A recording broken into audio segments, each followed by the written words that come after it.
Salut la compagnie, on se retrouve aujourd'hui pour parler de l'épisode 8 de Dandadan. Déjà l'épisode 8, qu'est-ce que le temps passe vite quand on s'amuse. Et on s'amuse beaucoup dans Dandadan, hormis peut-être un épisode que j'ai trouvé un petit peu longuet. Et là, celui-là, il va pas déroger à la règle, il va être vraiment très sympa. Surtout, là, le cliffhanger de fin.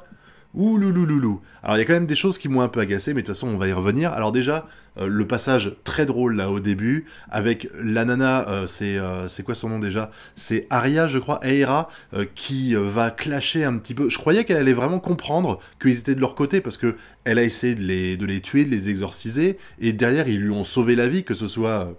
Ken ou Momo, et finalement non, elle dit je suis convaincu que tu es une démone, et je suis convaincu que machin il a été ensorcelé, et je vais le libérer du démon qui est en lui, etc.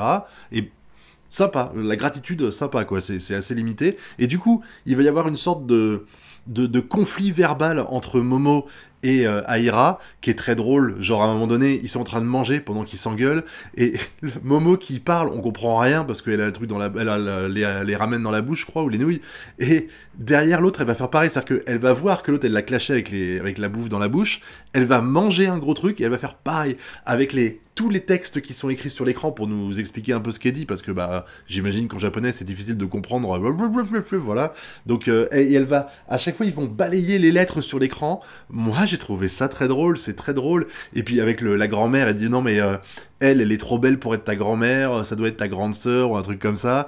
Et du coup, la grand-mère qui dit allez vas-y, bats-toi, je suis de ton côté, chef Momo. C'était désopilant, tout comme le passage de la récupération de la coucougnette de Ken. Hein. Enfin, je veux dire, ils sont obligés de jouer au Enfin, en fait, je pense que le but, c'est de lancer à pleine vitesse le testicule à l'endroit adéquat. Et en fait, la grand-mère, elle va se mettre devant pour essayer de taper dedans pour voir si elle en est capable. Je pense que c'est ça, parce que je pense pas que ce soit vraiment le but de faire une partie de baseball. Et du coup, ça va marcher. Ils vont quand même réussir à remettre la balle. J'ai adoré le cri de Ken. Le cri de Ken, hyper grave là. Genre, wow, j'ai récupéré ma couille. C'était très, très, très, très drôle. Après, on va avoir un passage que je peux appeler un passage shoujo, on va dire, parce que, c'est typiquement le genre de situation qu'il y a dans les shoujo. Ça veut dire qu'en fait, on a Ken et Momo qui vont discuter ensemble, et Momo veut le revoir, il veut qu'ils étudient tout ça, et en fait, tu sens que Ken, il y a une retenue chez lui. Il y a une retenue chez lui, tu comprends pas pourquoi, et tu vois le point de vue de Momo qui se dit merde, il y a un problème et tout, on sent quand même que elle est très attachée à lui maintenant, après vu ce qu'ils ont vécu c'est normal, et en fait la réalité c'est que Ken, il ne veut pas mettre en danger Momo, parce que je pense qu'il l'aime, et du coup il veut s'entraîner dans son coin pour être capable de se battre sans elle, pour plus la mettre en danger, ce qui est très noble de sa part. Hein. Et là, on va avoir le fameux quiproquo où elle sort dehors, en fait, pour essayer de... Je pense que le but, c'est quand même de croiser Ken, mine de rien, ou de se changer les idées en sortant. Un des deux. Et elle va tomber sur Ken, qui est au-dessus de Momo, à deux doigts de s'embrasser, en tout cas de son point de vue. Bon, quand c'est arrivé, j'étais sûr qu'il y avait une explication et que c'était pas juste Ken qui va à la pécho à Ira, là. Il y avait autre chose. On l'a vu, et en fait, ce qui me tue, c'est que Aira, là, en ce moment, elle est ultra pète couille. Alors, elle l'était à l'épisode d'avant, et je m'étais dit, pardon, que comme là, elle avait vu tout ce qui s'est passé, qu'ils ont fait des choses pour elle et tout ça, je me suis dit, bon, ça va peut-être s'arranger, mais en fait, c'est peut-être le syndrome Sakura des cheveux roses qui fait que, non, en fait, c'est une grosse conne, même si j'ai espoir sur la fin, hein, vu ce qui se passe à la fin de l'épisode, peut-être qu'elle va comprendre, parce que là, en fait, elle est là, oh, mais je vais te libérer, je suis tombée amoureuse de toi, gnan gnan gnan, Ken qui dit non, parce que je pense qu'il a encore des sentiments pour Momo, parce qu'à mon avis, s'il n'y avait pas Momo, il aurait foncé, hein, clairement, soyons clairs, hein, c'est sûr et certain. Et du coup, il est dans la retenue, et elle, le consentement, mesdames. Le consentement, ça marche dans les deux sens, mesdames. Hein, t'es pas censé vouloir abuser des messieurs, hein, on a le droit de dire non. Ah bon, les hommes disent rarement non, mais ils ont le droit de dire non. Et en l'occurrence, Ken dit non. Voilà, mais elle veut pas. Hein. Le non, ça ne marche pas. Je me demande quand même comment les gens auraient réagi si t'avais eu la situation inverse, avec un homme qui aurait fait ça à une femme. Mais bon, on va pas partir sur des sujets polémiques, on va se concentrer sur le fun, et le fun, il y en a eu dans cet épisode-là. Et du coup, en fait, elle va agresser, on peut le dire clairement, elle va essayer d'agresser sexuellement ce pauvre Ken, ce pauvre puceau de Ken, qui va se défendre. Il va se défendre. Et par contre, là, faut m'expliquer un truc, parce que j'ai revu la scène 3 fois pour essayer de comprendre, mais en fait, elle fait basculer Ken en avant, et c'est Ken qui se retrouve au-dessus, sur la scène d'après. Comment c'est possible? Genre, ils ont basculé, et pendant la basculement, ça fait you, permutation comme ça. Bizarre. Bon, bah bon, c'est pas grave, c'est un détail. Du coup, Ken se retrouve au-dessus de Momo qui est là, enfin de Aira qui fait comme ça. C'était à mourir de rire. Et c'est le moment, évidemment, où Momo passe à côté et elle voit ça. Donc, je vous dis, l'instant shoujo, les quiproquos, tout ça, voilà. Bon, ça va pas mal finir, mais ils vont être en froid encore plus à partir de là. Et derrière, il va y avoir le problème dans l'école avec en fait, il y a deux problèmes. Je comprends pas pourquoi ils sont séparés. Est-ce qu'il y en a un, c'est un alien? On sait qu'il y a des aliens, là. Le boxeur, on sait que c'est un alien qui chante Chiki Chiki Chiki Chiki Ta. Ça m'a fait marrer, cette chanson. Et du coup, tu as à l'autre côté une sorte de... On dirait un serpent, il a une tête de T-Rex, et puis après, quand il part, c'est une tortue. J'ai pas trop compris à quoi on avait affaire. Mais par contre, la scène, elle est vraiment réussie parce que on sent la peur chez Momo.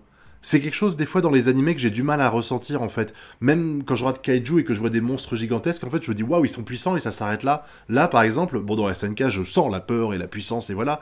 Et là, en fait, avec ce monstre-là, je sentais le désarroi de Momo qui se sentait en panique par rapport à la situation. Et le monstre qui était tout puissant, tu le connais pas, tu sais pas quels sont ses pouvoirs, tu sais pas quelles sont ses intentions. Est-ce qu'il veut la manger, la kidnapper? On a aucune idée. Ou juste la dévorer, on sait pas. Voilà, on a aucune idée de tout ça. On est vraiment dans... Vraiment, je trouve que la terreur est bien faite.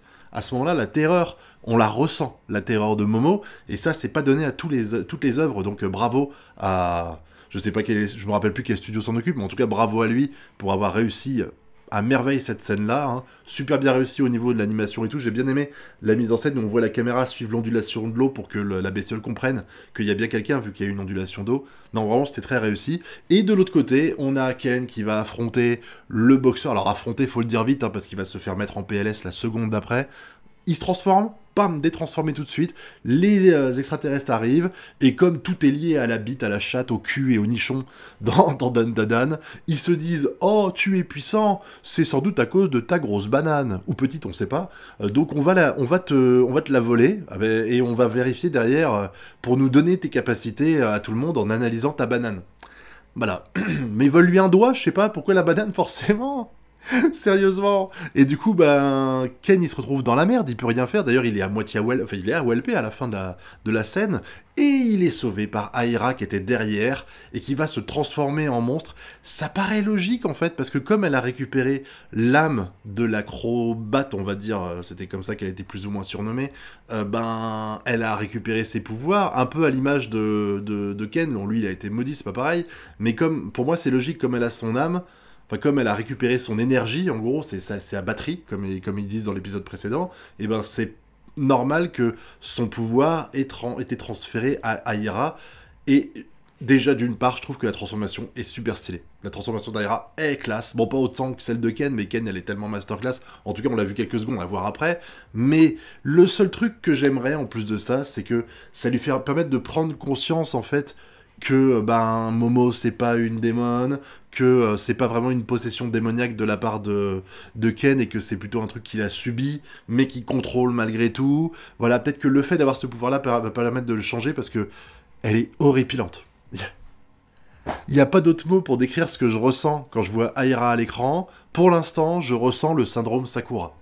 Donc j'espère vraiment, en moins chiant quand même, hein, Sakura elle avait un niveau dessus, mais j'espère quand même qu'ils vont réussir à changer ça pour que le personnage soit intéressant à suivre et pas juste le love interest de Ken qui va à chaque fois friendzoner, parce que ça serait chiant si à chaque épisode c'est oh mon amour pour Ken va enfin être reconnu si je le sauve ici, oh Ken mon chéri comment tu t'es bien battu, oh là là Ken qu'est-ce que tu es beau. Non, ça me saoulerait. J'aime pas de toute façon les personnages qui ont une seule corde à leur arc. Et clairement, pour l'instant, Aira n'a montré qu'une seule corde. Voilà, en tout cas, l'épisode était excellent, hein, je l'ai dit. La musique était cool, l'animation, la mise en scène. Vraiment, il y a un vrai travail de mise en scène qui était déjà hyper efficace à l'épisode d'avant. Je l'avais dit, c'était une masterclass. Il n'y a pas d'autre mot pour voir ce que j'ai pensé du côté technique, en tout cas, de la scène de l'acrobate et tout ça. C'était vraiment une masterclass. Et cet épisode-là est dans la lancée de ceux qu'on a eu avant, donc vraiment une très belle réussite. Je sais pas où ils vont avec ces délires-là, parce que t'as vraiment l'impression que c'est pas lié, en fait, au truc du testicule manquant.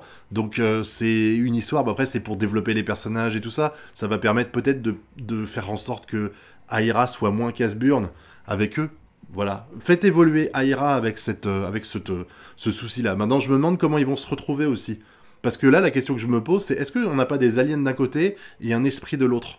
Parce qu'il ressemble pas aux aliens qu'on a vus, là, le truc qu'affronte Momo. Mais par contre, il ressemble pas non plus aux esprits qu'on a vus avant. Donc je suis un peu perdu avec ce truc-là. Et pourquoi ils sont pas dans le même plan d'existence? Parce que c'est ça, là. Ils sont pas dans le même plan, pour moi. Donc comment on va faire pour arranger ça? Il y a de l'eau, en plus, je crois, dans le leur aussi. Il faudrait que je vérifie. Mais je crois que dans les deux, il y a de l'eau. Il y a forcément un lien. Mais il faut qu'ils se retrouvent à un moment donné. Comment ils vont se retrouver? Comment Momo va s'en sortir de là? Là, on sait que Aira va faire en sorte de défoncer les extraterrestres et que comme ça, ils vont pouvoir se battre. Mais Momo, là, t'as l'impression qu'elle a aucune chance contre le monstre. Et est-ce que le monstre, plus le boxeur, plus les aliens vont affronter Momo, Ken et Aira? Qu'est-ce qui va se passer derrière? Est-ce qu'ils vont les... On a vu, j'ai regardé la preview, hein, parce que voilà, ça fait partie aussi du folklore de regarder les quelques brides d'indices qu'ils nous donnent pour la suite. Est-ce qu'ils vont partir tous les trois ensemble pour essayer de rejoindre le vaisseau spatial et casser la gueule de ces trois mecs pour qu'ils soient tranquilles à l'avenir? Je ne sais pas, on verra. En tout cas, l'épisode était réussi, j'ai passé un très bon moment, j'ai pas vu les 20 minutes passer, et à la fin de l'épisode, j'ai crié « Non !» quand ça s'est terminé, c'est que l'épisode est réussi, si j'en veux plus à la fin, et si j'ai apprécié ce que j'ai vu, que j'ai pas vu les 20 minutes passer, c'est que le contrat est rempli. Et il était rempli. Voilà, très bon épisode. N'hésitez pas à me dire ce que vous avez pensé de ça dans la zone commentaire. Et si vous avez été jusqu'au bout de la vidéo, dites Sakura pour que je sache que vous avez vu et que vous savez à qui je compare Aira, voilà. Et puis, vous connaissez la chanson, pouce bleu, abonnement et partage. Quant à nous, on se retrouve bientôt pour de prochaines vidéos. Tchuss!